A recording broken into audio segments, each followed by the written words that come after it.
Hello and a very good morning to you, dear viewer. Welcome for another episode of Health Corner Show right here on Capuchin TV with me, Maureen Kimani, where we have conversation concerning your well-being. And of course, today we shall be tackling a topic that affects millions, but most of the times is left unspoken. That is childhood trauma, as you can see down on your screen, and we shall be getting to understand more about its impact and how, of course, if you are a person who have child trauma, how can you be able to get help? And of course, joining me in the studio, we have a guest. She will be introducing herself today, telling us more about what she expects to share with our viewers. And in case you'd love to be part of this conversation, you can share your views to us on 0717-424-866, or you can use our SMS number, that is 21760. And as well, you can leave a comment on our YouTube and Facebook page. Kindly work with us as we continue to understand more about childhood trauma.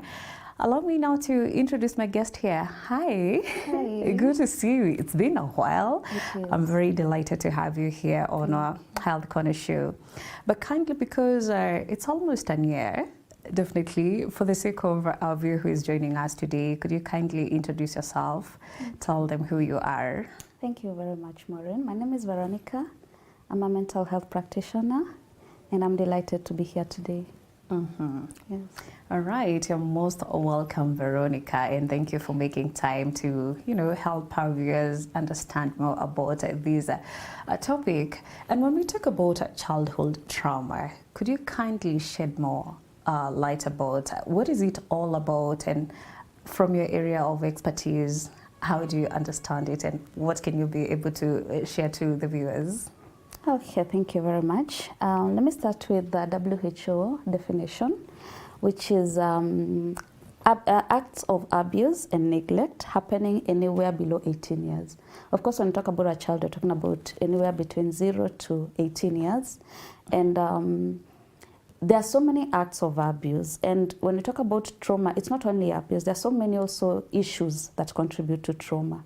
So when we talk about childhood trauma, is those actions that actually cause a child to develop a lot of fear and also be unable to cope with life.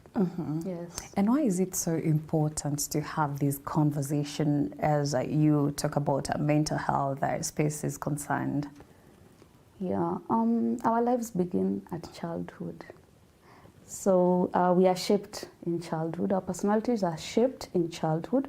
Who we become greatly in life is shaped in childhood. So if we are able to have a conversation about childhood trauma, to understand what it is, what are some of the symptoms, and where can we get help if in case we actually are experiencing, have been experiencing, or we are having manifestations as a result of childhood trauma. Today being a Friday, it's time to talk day. Tell us, what are some of child trauma experiences that you can be able to say this is one of the childhood trauma that maybe this person has? Okay. One of the things that you can, let me first of all start with incidences that might cause childhood trauma so that you can understand better. Now, I started by talking about abuse. Abuse is so much. There are many types of abuse. We have verbal abuse, we have physical abuse, and we can also have sexual abuse. We have emotional abuse. So when we talk about incidences that contribute to childhood trauma, we also have things like war, natural calamities, medical procedures sometimes when a child is very young, incidences like accidents, and the environment where a child is growing up can adversely dictate if the child will experience trauma. I don't know if I got the question correct. Yes. And what are some of the symptoms? How can you be able to tell a person has childhood trauma? And perhaps you can explain what is the difference between childhood trauma and childhood experience? Okay. Childhood trauma and difficult childhood experiences. I think that's the difference. Yes. So now, the main difference, let me divide it into three. The severity, the nature of the traumatic event, and also the psychological impact. With difficult childhood experiences, the severity is not as much, because when you're talking about an event that is consequently going to lead to trauma, this event makes the child experience fear, a lot of fear, and as a result, they're in constant distress. So the difficulty is in that severity, then the nature of the event. Like for example, when we talk about difficult childhood experiences, yeah, let's say a parent has been at work and all of a sudden their work, cut short, and they go back home and maybe the kids don't have food. The impact is not going to be immediate. Like they had saved maybe some bit, right? So they have food for a while, and the child has a period to adjust to the pain that is coming. But with trauma, the impact is immediate. So there is a lot of severity in it. Like with wars, children don't have a time to process war. So war just hits and it is a traumatic event. And then the nature, the severity, and also the psychological impact to the child. With traumatic events, the child is predisposed to a lot of psychological problems. One of the most common symptoms is bedwetting. It is a symptom that is neglected by a lot of parents. They'll just say this is very normal to a child. But it's one of the most significant symptoms we have. Others are nightmares. A child is not able to sleep throughout the night. They have, they're sleepwalking, they're shouting, and again, this could also occur because they watched a horror movie. So, yeah. Yes. And also they withdraw from society. They're not able to engage in play as a child is supposed to. We also see they have a lot of fear to the point of sometimes, especially if the object of the abuse is present, the child is constantly afraid. So this child maybe was performing well and all of a sudden they are flopping. There are also interest in daily activities that they used to enjoy. Maybe they used to like riding bike, they used to like playing with their doll. It's no longer there, it's disappearing. So those are some of the symptoms we can pick. Yes. Right. And sometimes when you speak about mental health, you find that men don't speak about what happens in their life. Sometimes ladies, they're very open. What happens when you have a childhood trauma and you don't speak about it? Yeah. First of all, let me say that victims of trauma, not only childhood, victims of trauma are mostly not able to talk about it. And that is why they need to go to a trauma-informed therapist so that the therapist is able to know how to approach them, how to get it out of them. That notwithstanding, a lot of people don't even know they went through trauma. And that is why the symptoms are very important, because the symptoms are telltale signs that this person actually went through trauma. So men, yes, they mostly don't talk. We will not blame, but we will say it is culture shape, because culture has shaped our men to believe that when you're a man and you talk, maybe you are lesser than, So I'd like to encourage men to check out these signs and symptoms. When you're grown up, and I think this is something we will talk about later on in the show, when you're a grown up and you start noticing that you have addiction tendencies, you have depressive tendencies, you have tendencies towards PTSD, then it is time to ask, where did it all originate? So when you go to a trauma-informed therapist, you're able now to pick that. Was it childhood trauma? And if it was, it is never late. What can we do now? Yes. Okay. And being an expert on this field, how would you describe perhaps the statistics in our country as far as a conversation that is childhood trauma is concerned? Okay. I'd say in our country, I wouldn't say we are very bad off. First of all, our country has been one of the stable countries in terms of we've not been experiencing a lot of natural disasters, calamities, thank you God for that. A lot of wars, violence, yes, there are moments that erupt of violence, but we've not really been adversely affected by it. So a lot of people, a lot of us in our childhood, we've had normal childhoods or close to normal childhoods. A few of those who have experienced trauma in childhood have been those maybe brought up by abusive parents, maybe absent parents, maybe neglect as a result of maybe one died or something of the sort. So the statistics in our country are not bad. I don't want to give a quote, but they are not bad compared to some countries. Yes. Okay, let's talk about a concept of the adverse childhood experience, that is ACEs. Tell us more about it and, of course, its impact. Yeah, now these are traumatic events that happen in a child's life. Again, when we talk about a child is 0 to 17. I know somebody at 18 will tell me, no, I'm not a kid.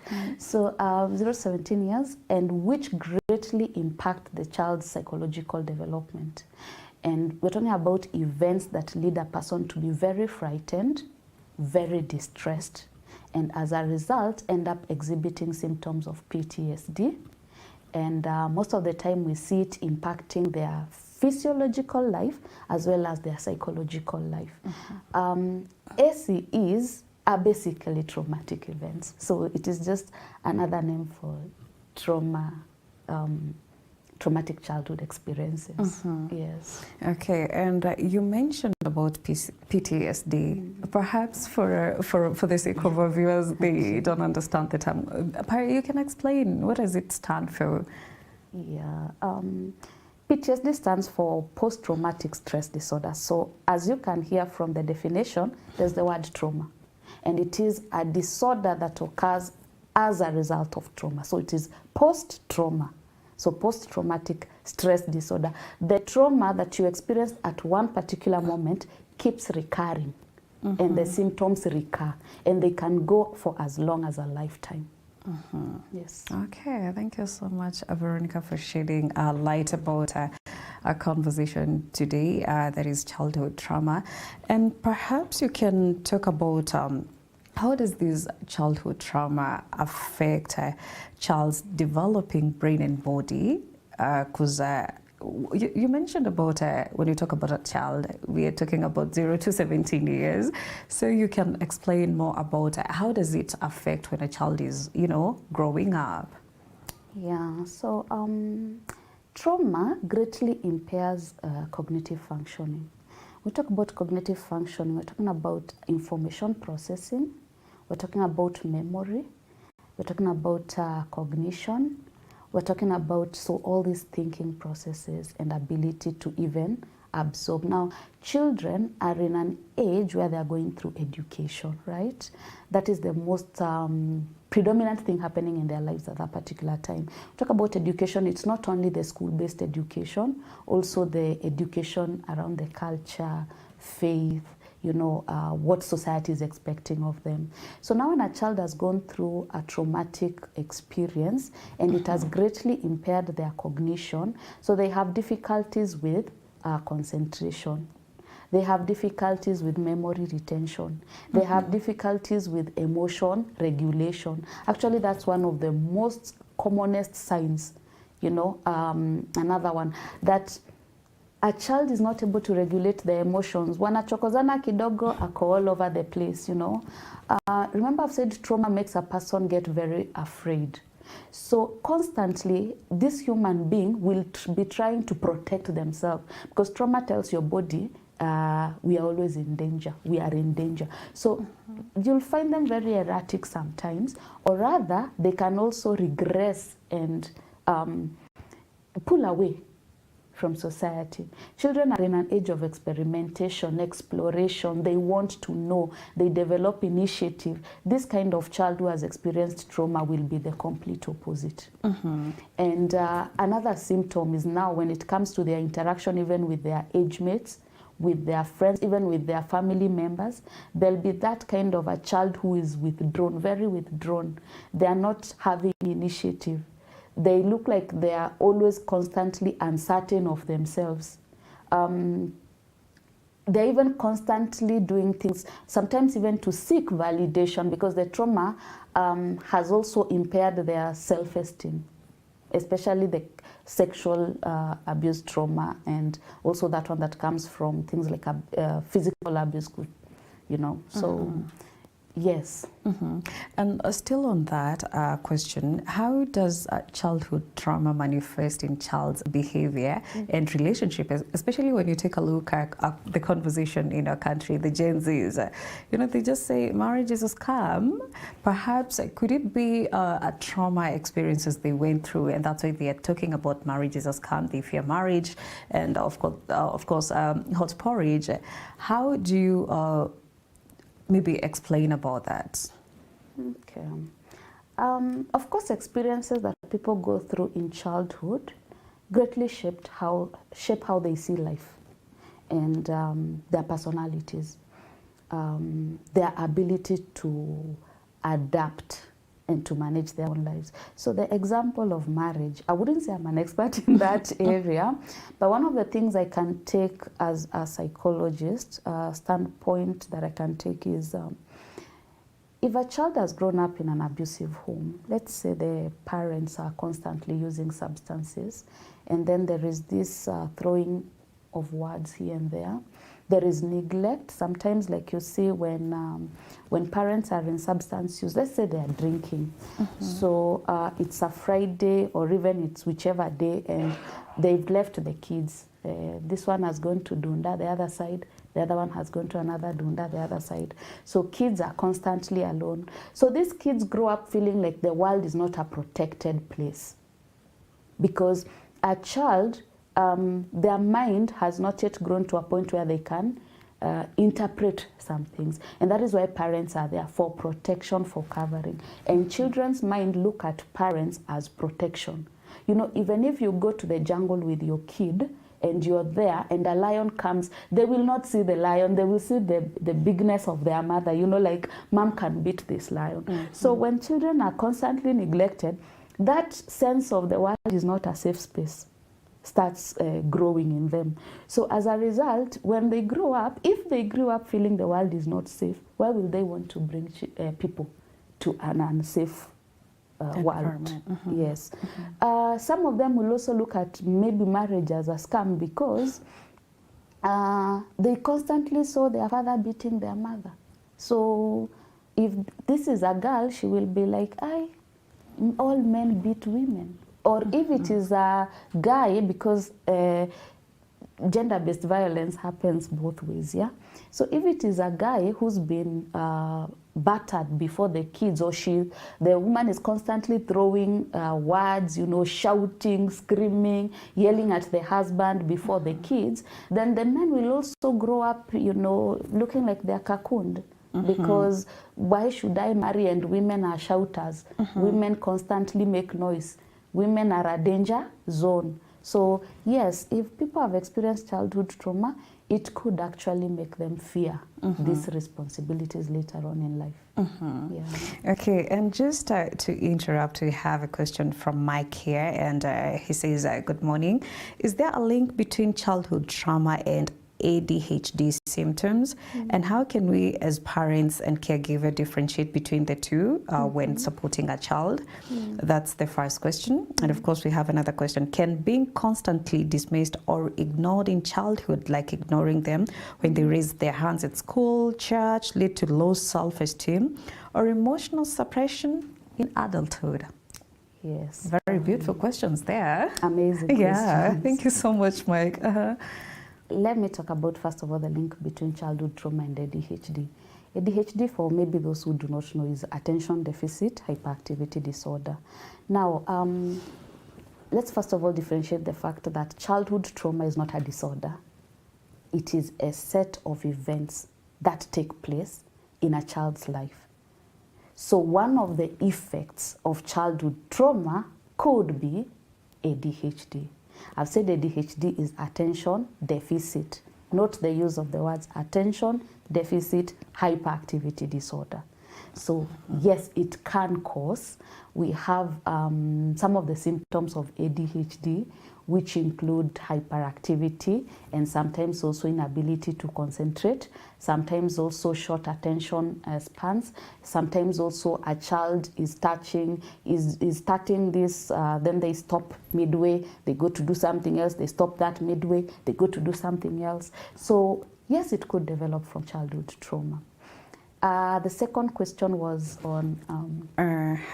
let me check on that. The second question was about, can being constantly dismissed or ignored in childhood, like ignoring them when they raise their hands at school, at church, lead them to low self-esteem or emotional suppression in adulthood? Absolutely, yes. Because we said the things that happen in childhood greatly shape the adult.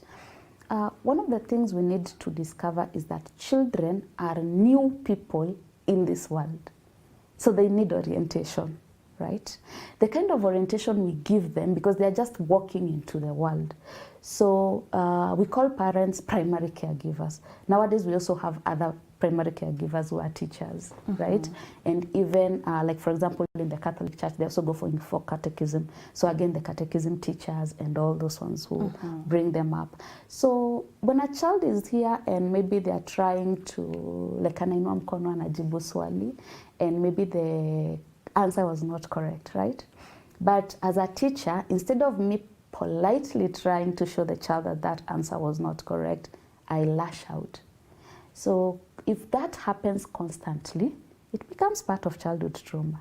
So the child will also get to a point where they start doubting themselves. Mi sijuangi kitu, mi nakuanga danda. So they'll stop raising their hands, they'll stop answering questions, they will actually regress.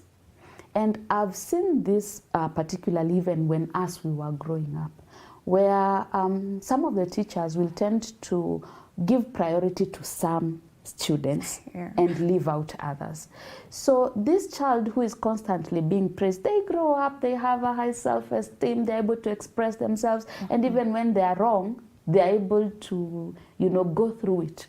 But this one who constantly was made to feel like your answers are always wrong, they withdrew, they stopped answering questions.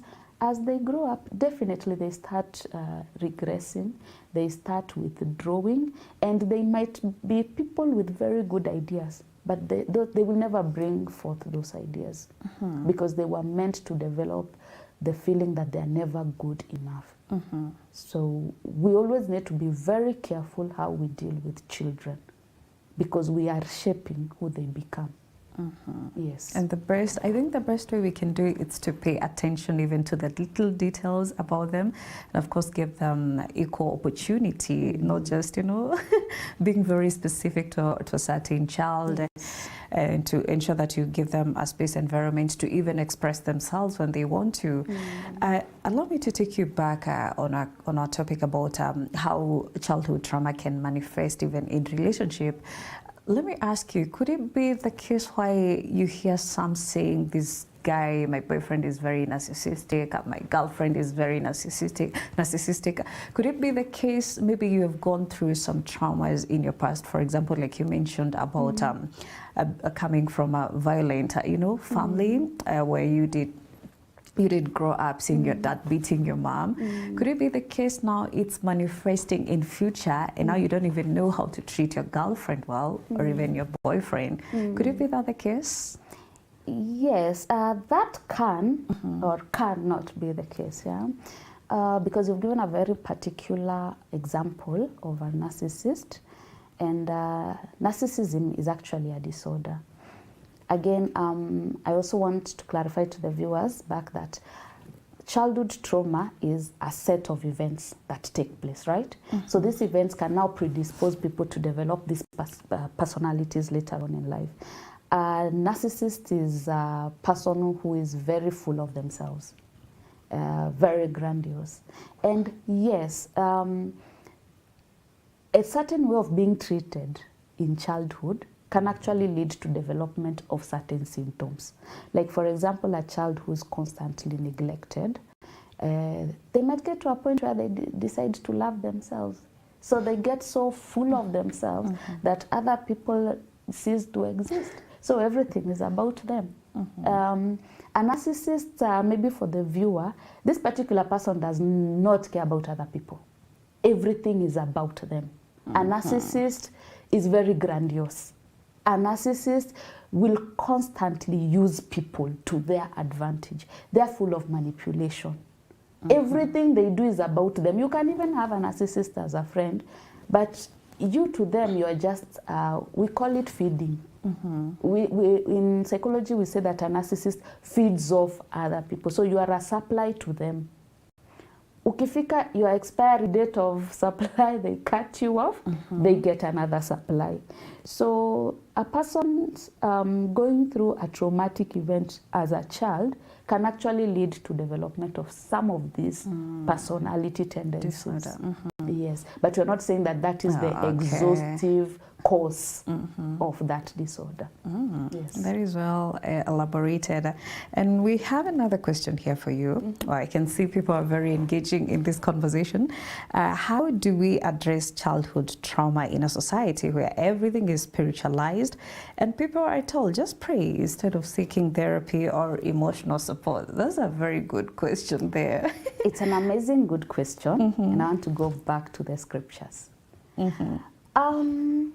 All through the scriptures, what were parents doing to children?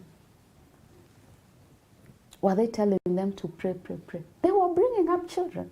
All through scripture, we see parents taking responsibility to bring up children. And then past a certain age, they were now told, now you are on your own. Now you consult, you know, you pray, now you do this, now you do that. We are living in a society where people want to abandon responsibility. So your child comes, maybe they are 5 years old, and they tell you, I'm going through this and that, and you tell them, go and pray. But in scripture, we see that, let's take the example of Jesus. When did Jesus start his mission? He was a very tender age. 12. Yes, but at his calling, came at around 33 years, right? That's when we are seeing Jesus now starting his full mission after the baptism. There are so many years of Jesus' life that, of course, we have not been accounted for, right? When he was, we see his birth, and then we see at 12 when he's going to Jerusalem, and when we see when he's starting his mission, right? So Jesus as a child, parts of the scriptures tell us he was helping his father. So, you know, Joseph. So during that time, probably Joseph was doing the responsibility of, I'm talking to my child, I'm telling my child this, I'm helping them cope and adapt to, right, to society. So we cannot just say that we're not going to neglect kids and tell them every time, go pray, go pray. Children are newcomers in the world, so they need engagement, they need orientation. When you go to a workplace for the very first times, aren't you oriented? Aren't you told this is what we do here? This is how we live here. This is exactly what goes on here. So when your child comes, you need to have conversations with the child. You need to help your child adapt to this life. You need to talk to your child constantly. You can't always dismiss them and tell them, that one, go pray about it. Prayer is very important. Prayer is very important to the life of a human being. But God also gave us responsibility. As parents, you need to bring up your children. One of the things that is happening to parents of nowadays is burnout and getting tired, because wameshinda a whole day at work trying to fend, trying to make a living. So by the time parents are getting home, there is no even energy left to talk to their kids. So, but I would say let's have conversations with children from very young. Teach them that they can trust you, they can open up, they can have conversations. Okay. Yes. And still on that, how can perhaps the caregivers and parents, recognize some of the signs of childhood trauma in these children? The fact you mentioned, most of the times the parents don't have their kids because when they leave in the morning, they go to work and their kids go to school. By the time you're coming back to work, back home, the child has already, slept because they're very exhausted. They had homework to do, so you don't even have time. When weekends come in, they go to church. Yeah. We have PMC in the Catholic Church. Of course, they are very busy with the catechism classes. They're very busy with the animators. How can they pay attention to the children? Yeah. Now, all these primary caregivers, we can talk about a few symptoms which they can pick, right? And the first symptom can be picked at home. I talked about nightmares. I talked about bedwetting. These are very early symptoms that can help a parent discover that something is not right, right? Then I talked about withdrawal and isolation. A child is constantly not comfortable being in the presence of people. They are isolating, they are withdrawing. Another symptom is that child was very active, like let's say now when they go to church and they're in PMC, they're in MYM because MYM are still kids. This child was very engaging. They were very active. They used to participate in the dances, in the dramas, in the whatever was happening. But all of a sudden, they are pulling away. All of a sudden, they are not as active. All of a sudden, they are not as engaging. Sometimes it's also about the performance, the school performance. Child was performing very well in school. All of a sudden, they are not performing. They are flopping. They are not even engaging with their classmates. They are withdrawing from activities that are supposed to be going on, like maybe games and singing in the school choir and things like those, right? We also have other symptoms like they are very erratic. They are unable to regulate their emotions. Maybe one of them, for example, wako kwa class and one of the children maybe anapita anamtega just by accident. And then this kid, the kind of emotion they give from just that, small mishap is not proportional to what had happened. So these are some of the symptoms they can pick. But the most predominant symptoms are the emotion irregulation or inability to manage their emotions. And let parents not ignore bedwetting and nightmares and isolation and withdrawal. Yes, let's study our children like books. Let us be able to tell when change takes place. And the reason why I was actually encouraging children to the reason why I was encouraging parents to talk to their kids is because when a child goes through a traumatic experience once, you can be able to help them. But when it keeps occurring, and they have not been able to open up to you, then it develops into something.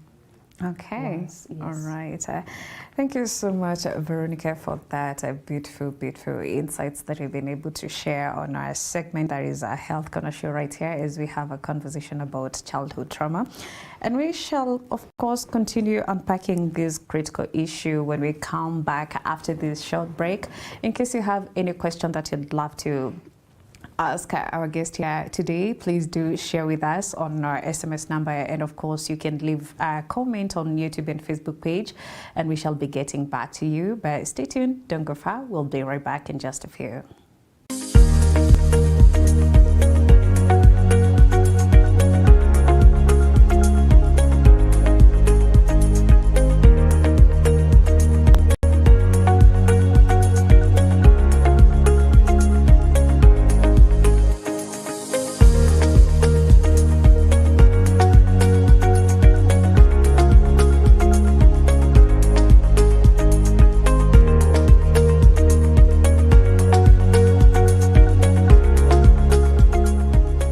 Enjoy this conversation with me, Maureen Kimani, every Friday from 9 a.m. on our Health Corner show here at Capuchin TV. Your health is your wealth.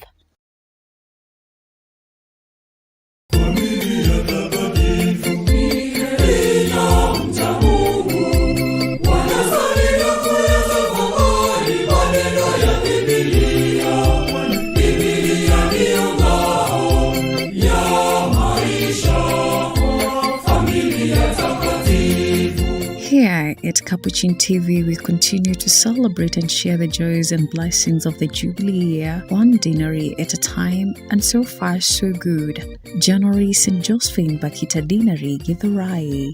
May, St. Philip Neri Dinari Central. June, St. Anthony of Padua Dinari Oraka. So far, so well done. Celebrations coming soon. St. Clair Dinari Gatondu, booked and loading July 5th. Our Lady Queen of Heaven and Earth Dinari Ruiru, booked and loading August 30th. Up next, this Saturday, June 28th, Capuchin TV will join St. John the Baptist Dinari Thika for their Dinari Family Day celebrations. The Holy Mass will take place at the Vincentian Retreat Center in Thika starting at 10 a.m., led by the Most Reverend Philip Anyolo, Metropolitan Archbishop of Nairobi. Capuchin TV wishes Thika Dinari Fathers, Dinari Pastoral Council, and all the pilgrims of hope in their 7 parishes a blessed and happy family day. Keep watching your staunchly Catholic Identity channel, Capuchin TV, together in prayer.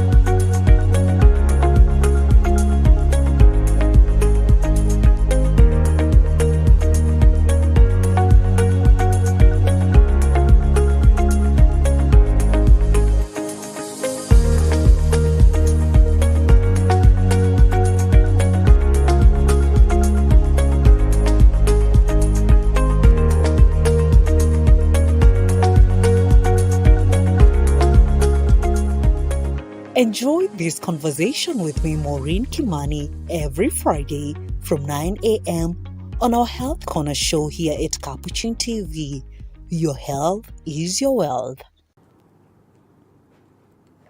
Hello, dear viewer, and welcome back to our Health Corner show right here on Capuchin TV with me, Maureen Kimani. And our guest here in the studio today is Veronica Maweu, who is a mental health practitioner. And just in case if you are joining us on our second part right now, we've been talking more about childhood trauma, of course, just giving an introduction bit of it and how does it affect, that is the impact it plays in our children as they continue to grow up. And of course, in our second part, we shall be talking more about how can caregivers support these children who have maybe faced trauma in their life. And of course, how can we create a safe environment to our kids in schools, in churches?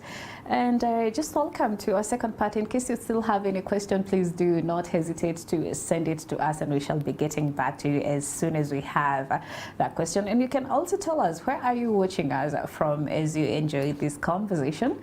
Welcome back, Veronica. Thank you. Yeah, thank you so much. And before we had gone for the break, we were talking about, how can these caregivers and of course you mentioned primary caregivers, pay attention to recognize some of the signs and symptoms. To dwell more on that conversation and to maybe perhaps put weight on that, how can parents, these primary caregivers, create a safe environment to the kids as far as our conversation today is concerned? Yeah, so how do we create a safe space for children? One of the most basic things is to be very close to children. Spend time with children. As much as society is demanding of parents, to go to work, to, be very busy elsewhere, but the goal is to bring up the next generation, right? So even if you're going to work so that you can better the life of these children. So if you are absent in the life of the very people you're trying to, make their lives better, then it beats the logic. So we need to, first of all, be there for children. Spend time with children. Yes, you're working, but make sure even in your busy schedule, there is a moment for these children. The first responsibility for a parent is the child. The rest comes secondary. So be there for the children. Parent with love. Again, one of the things I have seen sometimes is the parents who went through trauma themselves. So as they are bringing up children, there is an element of some love missing. Let me give an example. A person who went through rape and got pregnant and then brought forth a child. Sometimes if that person has not gone through the proper treatment, they tend to displace the pain they got to this child. But this child is very innocent. They are not the reason as to why that happened. So if you are a parent and you suspect you've been through trauma, also go and get trauma-informed counseling so that you do not also predispose your children to what you experienced. And again, another one is have soothing moments. In African culture, soothing moments are not very common. And I'm talking about moments when you just hug your child, moments when you just hold their hand, moments when you can just sit with them and let them flow, let them talk, moments when you just take a hike, moments, you know, those moments of bonding with your child. Have them. But in our culture, sometimes we are a bit distant with that. But I'm happy nowadays I can see that developing. So those are some of the ways in which we can protect and create a safe space for the children to grow up. But the major one is let children feel like they can talk to you. I know parents have this tendency to be the disciplinarian. So when you overburden being a disciplinarian, you make them become distant, so they're not able to talk. They're always saying, when you arrive at home, your first thing is always kelele. Hamukuosha hii, hamukufanya hii, hamukuweka hii hapa, you know. So they've developed that mindset that every time mom or dad comes home, there is no mlishindaji, how you know was your day. It always starts with other things.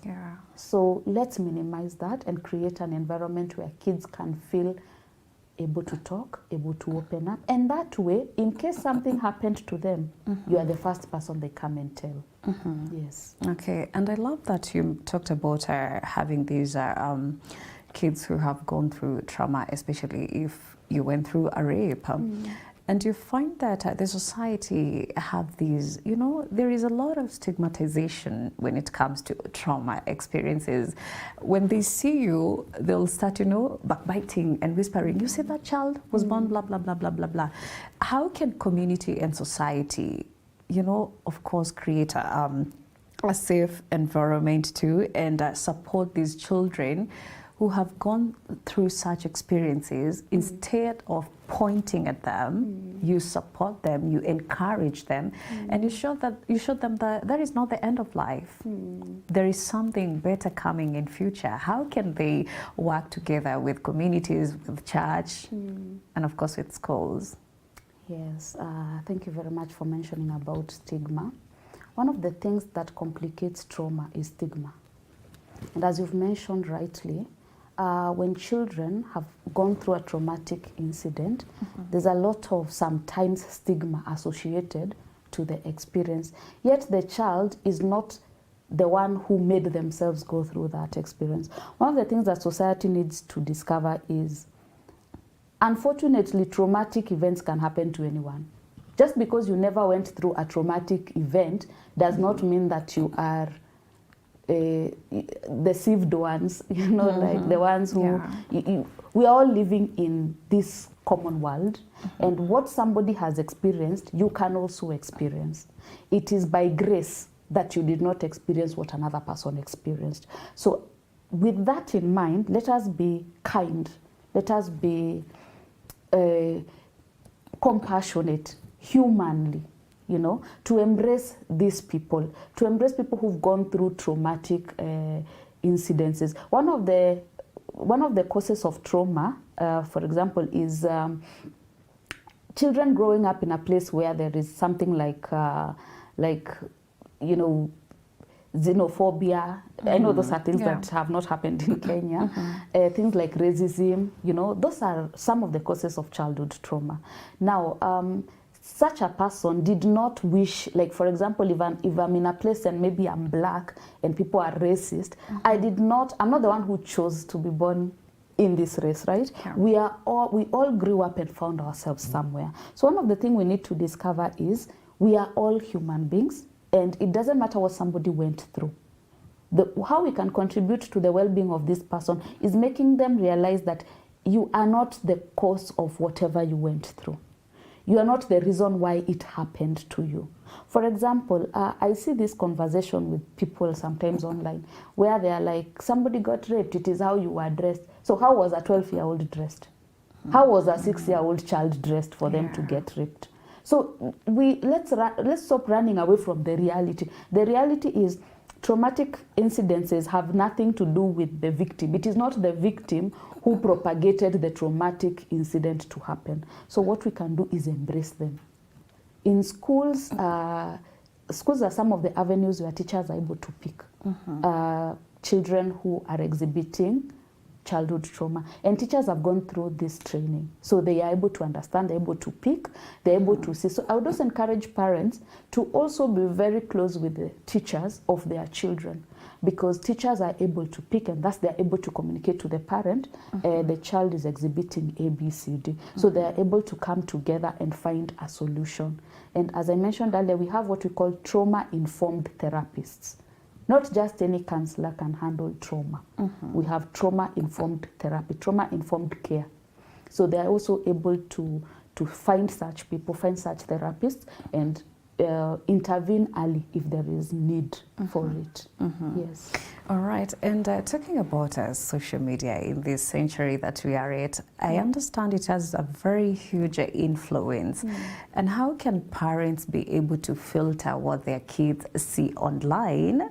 As far as, because sometimes, like as kids, you know, you expose them to a lot of things through in the internet, and when they see some of the things happening, perhaps, you know, their mind is just, you know, they're just growing up, they're just kids, and perhaps that thing, when it gets to their mind, they have some bad experiences and they have trauma. How can parents be able to filter what their kids are watching online? Because we cannot do away with social media currently, to be very honest. Perhaps your advice to all the parents.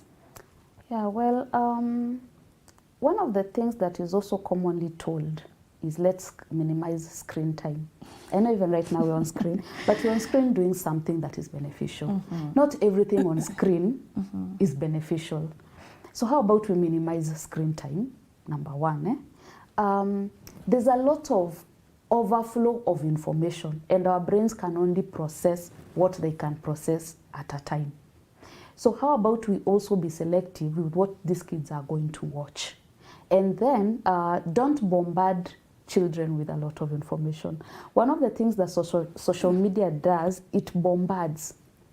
Right now, for example, if you go to TikTok, you'll just be flipping. Very short clips, flipping. So by the time you're off TikTok, if let's say it was 30 minutes, the amount of information you have in that 30 minutes, it took you maybe a year in school to accumulate such amount.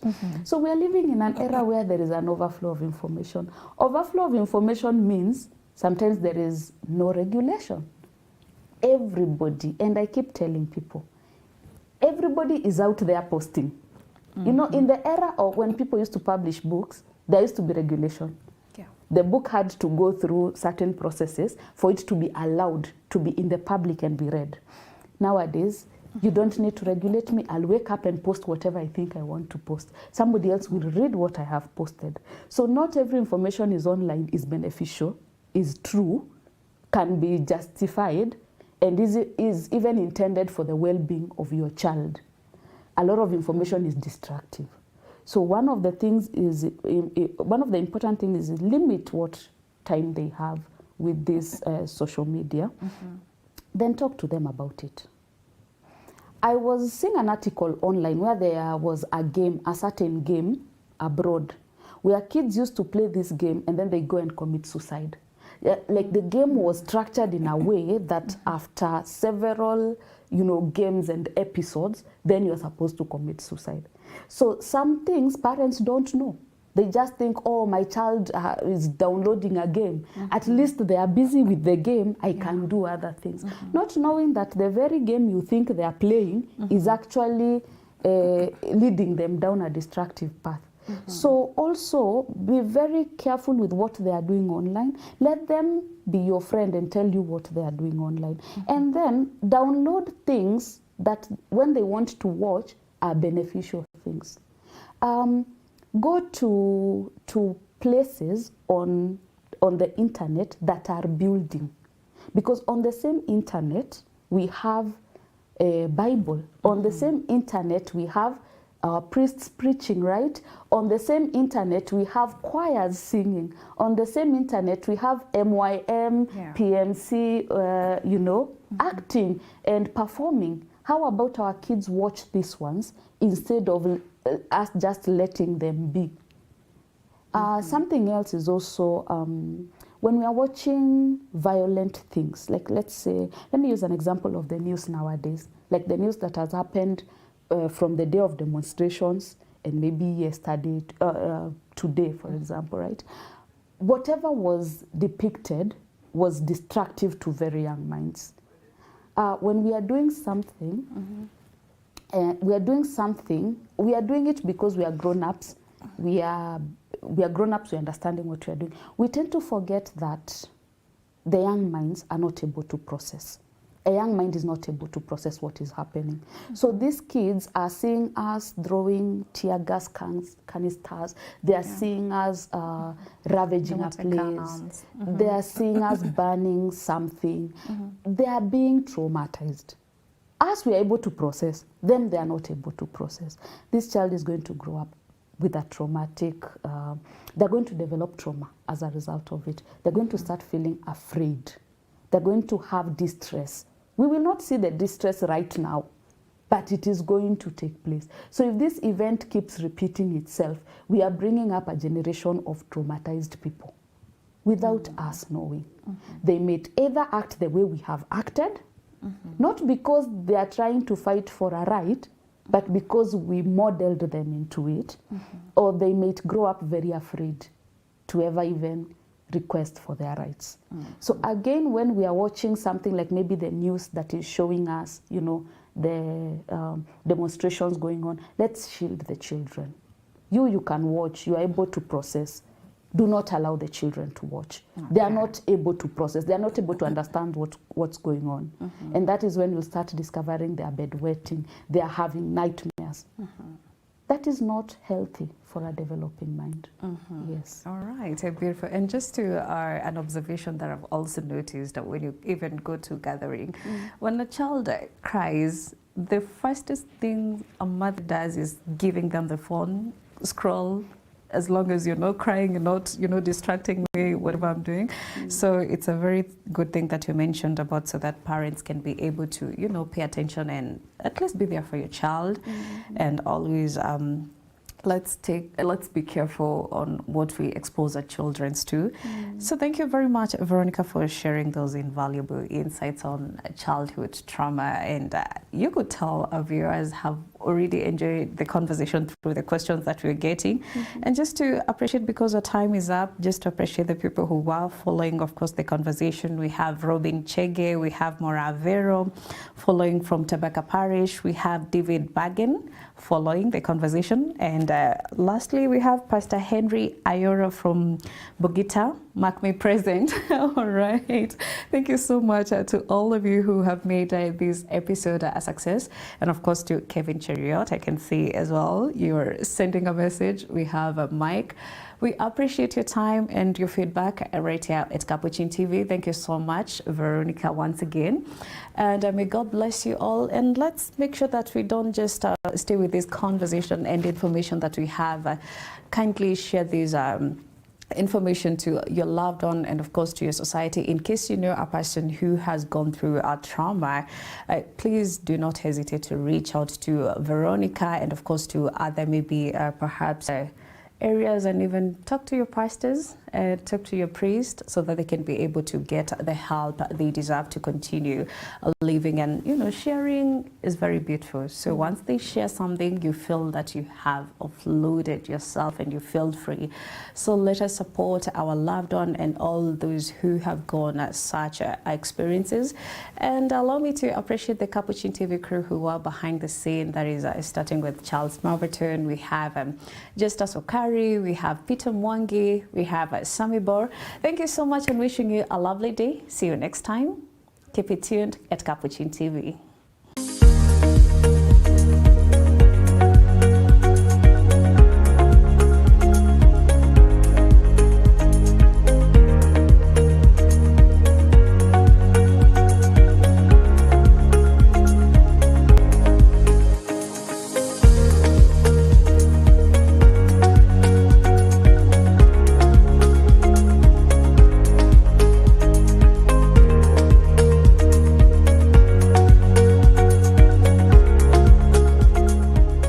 Enjoy this conversation with me, Maureen Kimani, every Friday from 9 a.m.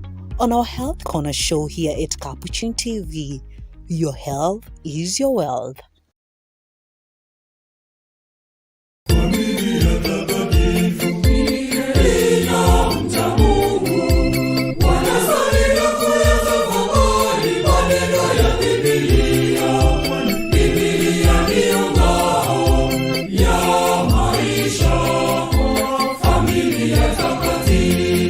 Here at Capuchin TV, we continue to celebrate and share the joys and blessings of the Jubilee year, one dinary at a time, and so far so good. January, St. Josephine Bakita Dinari Githurai.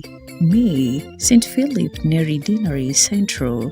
June, St. Anthony of Padua Dinari Oraka. So far, so well done. Celebrations coming soon. St. Clair Dinari Gatondu, booked and loading July 5th. Our Lady Queen of Heaven and Earth Dinari Ruiru, booked and loading August 30th. Up next, this Saturday, June 28th, Capuchin TV will join St. John the Baptist Dinari Thika for their Dinari Family Day celebrations. The Holy Mass will take place at the Vincentian Retreat Center in Thika starting at 10 a.m., led by the Most Reverend Philip Anyolo, Metropolitan Archbishop of Nairobi. Capuchin TV wishes Thika Dinari Fathers, Dinari Pastoral Council, and all the pilgrims of hope in their 7 parishes a blessed and happy family day. Keep watching your staunchly Catholic Identity channel, Capuchin TV, together in prayer.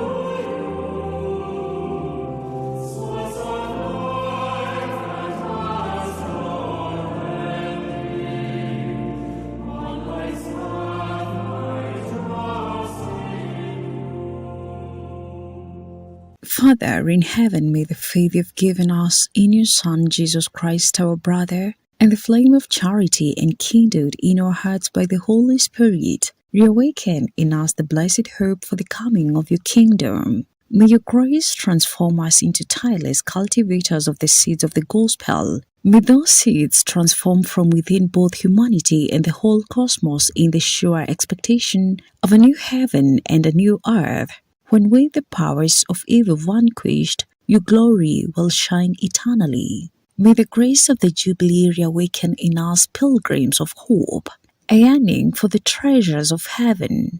May that same grace spread the joy and peace of our Redeemer throughout the earth. To you, our God, eternally blessed be glory and praise forever. Amen.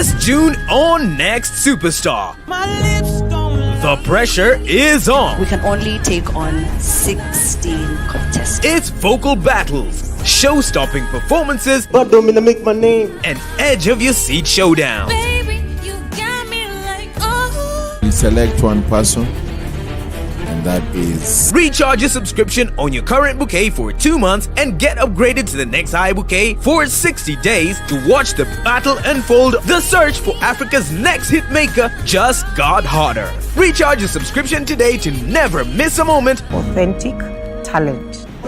On the move, stream Next Superstar live on Star Times On. Star Times, enjoy digital life.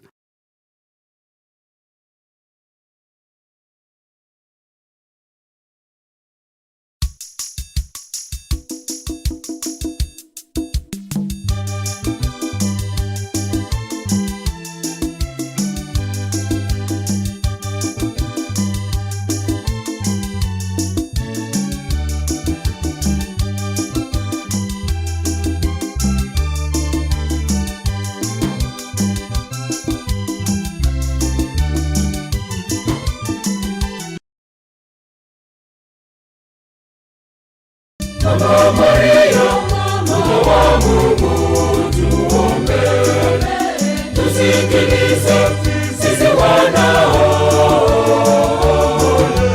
tunaposifu mwombezi wetu Mama Maria, utuombee kwa mwanao. Mama Maria, mama wa Mungu, tuombe, tusikilize sisi wanao, tunaposifu mwombezi wetu Mama Maria, utuombee kwa mwanao.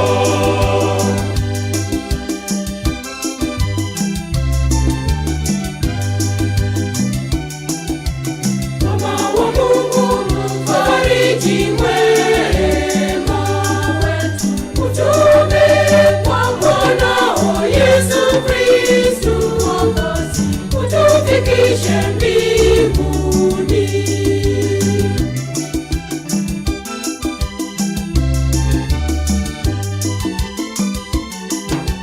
Mama Maria, mama wa Mungu, tuombee, tusikilize sisi wanao, tunaposifu mwombezi wetu Mama Maria, utuombee kwa mwanao. Mama Maria, mama wa Mungu, tuombee, tusikilize sisi wanao, tunaposifu mwombezi wetu Mama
Mungu tuombe. Tusikilize sisi wanao, tunakusifu mwombezi wetu Mama Maria. Utuombee kwa mwanao. Mama Maria, Mama wa Mungu tuombe. Tusikilize sisi wanao, tunakusifu mwombezi wetu Mama Maria.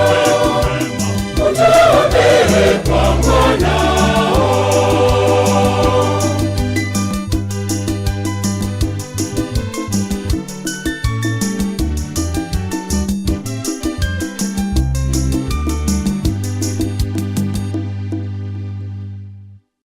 Salamu Maria, umejaa neema, Bwana yu nawe.